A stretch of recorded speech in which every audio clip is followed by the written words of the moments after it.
C'était une soirée à 500 personnes, comme on en fait tous les week-ends quand on n'a pas de vrais amis à inviter dîner. Tous les super-héros s'étaient retrouvés pour l'occasion. C'était pour l'anniversaire du Pax d'une pendaison de crémaillère de fin de partiel ou un truc du genre. Bref, un bon prétexte pour se la coller à peu de frais sans avoir à passer de soi-même la super pillière. Oui, parce qu'on y pense peu, mais les super-héros sont radins et très souvent fauchés. Il faut savoir que la plupart font leur super-pouvoir à l'œil, voire même au black. Et quand on sauve le monde, on n'a pas le temps de gérer sa compta. Demandez à Sarkozy.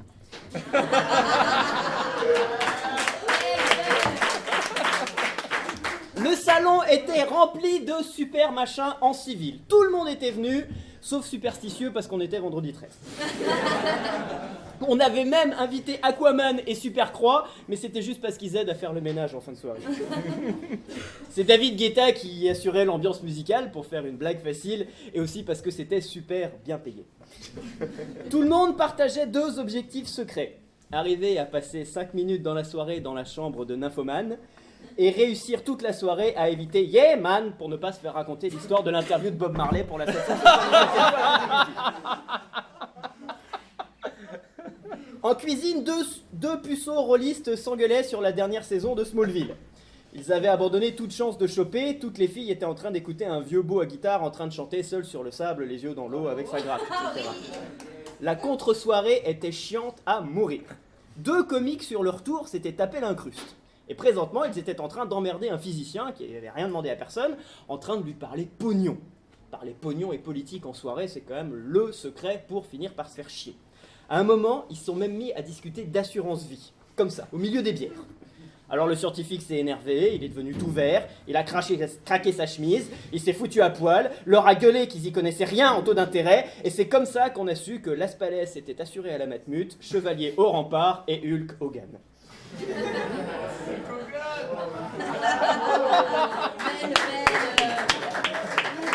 Nous avons un public perspicace. En plus, tout le monde sait que ça sert à rien de parler pognon avec des mutos et des super-héros, ils ont toute leur économie chez Saks et Goldman. De toute façon, la cuisine ne servait plus à rien. Comme chaque semaine, pour changer, le cuistot avait fait des verrines. Vous savez, les mêmes qu'on a mangés il y a une soirée, il y a un mois, chez des gens qui eux aussi avaient regardé Top Chef ou Master Chef, ou le meilleur pâtissier de la plus belle région en panique, en cuisine, toute nue, etc. Et une quiche Lorraine, pour changer. Tout était parti en 10 minutes, boulotté par des pingres même pas invités, qui avaient oublié leur paquet de chips dans la Batmobile, mais qui sont garés loin, vous comprenez, alors on va pas aller la rechercher, c'est pas grave, tout ça, machin. En même temps, de nos jours, c'est le gros problème. Tu peux plus faire une soirée avec des super-héros sans récupérer des piques-assiettes et des Wolverines. Non.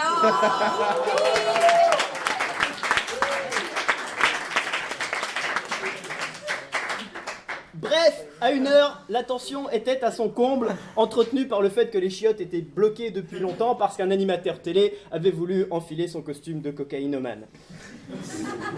Reacman et Super Bobo s'étaient copieusement ignorés toute la soirée jusqu'à l'incident dit du paquet de chips. C'était un vieux paquet de chips à moitié vide sur une table Ikea branlante. Et pour arroser sa Canterbrao qu'il avait ramené lui-même, Reacman voulut s'en attraper une poignée. Hélas, Ecology Girl le vit et commença à pousser des hurlements stridents. Tout a basculé. Elle s'est lancée dans un exposé pénible, argumenté et culpabilisant sur la malbouffe, le commerce inéquitable et les débats sur l'huile de palme. À ces mots, Aquaman a cru qu'on parlait enfin de lui et il s'est rappelé. Léguman a alors proposé de remplacer les chips par des dips de gros concombres. Là, c'est Nymphoman qui a cru qu'on l'appelait. Reacman ajouta que de toute façon, cette soirée manquait cruellement de saucisson. Vegan Girl fit un malaise vagal dans son coin et Nymphoman crut qu'on l'appelait encore une fois. La furie écologiste monta d'une octave et continua de beugler, bientôt rejointe par Duracell Girl et Wonder Woman, ses collègues du mouvement féministe à poil et à pile. Super Bobo, observant un conflit, ne put se retenir plus longtemps et s'empressa de donner son avis vu que personne ne lui avait demandé. De toute façon, déclara-t-il fièrement la mèche au vent, comme je le disais dans mon dernier livre, 39 € aux éditions La Branleuse de Mouche, les apéros, saucissons, c'est rien que des happenings vichistes pour rallier les fachos islamophobes et replonger notre beau pays dans les heures les plus sombres de son histoire, quand la haine noircissait les cœurs et que les fous tenaient les rênes du monde. Non à la haine et halte aux fous, s'exclama-t-il en s'applaudissant de l'intérieur tout fier de sa formule. Toi, ta gueule avec ton tofu, répondit Reakman, avec ce sens du verbe concis qu'on ne retrouve que chez les antisémites.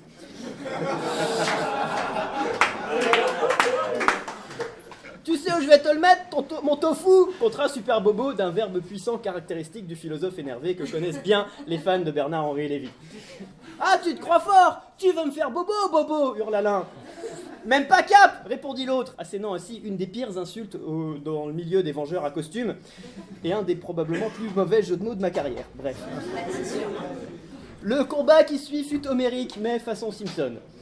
En bon français, ils passèrent plus de 8 heures à s'insulter et à se menacer sans jamais s'approcher de plus d'1 mètre, en promettant que là, si ça continuait, je te préviens, retenez-moi, ou si je me fâche, je vais me fâcher, tête à tête, je vais te fumer derrière les cyprès, t'es bidon, fils, t'as aucune chance, tu vas voir ta gueule à la récré, quand tu seras KO, t'auras des regrets, oh, des regrets, tu seras bon pour chanter Allô, maman, bobo.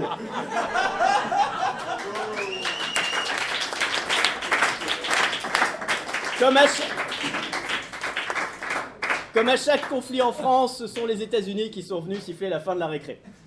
Captain America a collé un grand coup de bouclier aux deux cons en leur expliquant qu'il menaçait la paix sociale à vouloir cliver le paysage intellectuel et que ça, boys, c'était pas bon du tout pour le commerce. Sur ce, en plus, il fallait qu'il aille retrouver son collègue alsacien, le capitaine Flamme,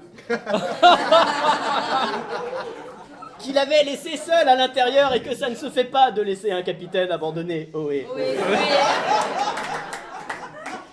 Il était tard, il fallait que tout le monde rentre. Superman était beaucoup trop beurré pour prendre sa bagnole, du coup c'était le métro ou la police. Et puis pas moyen d'appeler un taxi, tout le monde s'était fait piquer son portable dans sa veste parce qu'un con avait laissé rentrer kleptomane. Super Bobo parti en after pour sauver la veuve et choper l'orpheline. Reakman, par habitude, prévoyait le lendemain de se lever tôt pour travailler plus, pour gagner plus. Bref, y a pas de répit pour le héros. Mais c'était quand même une super soirée.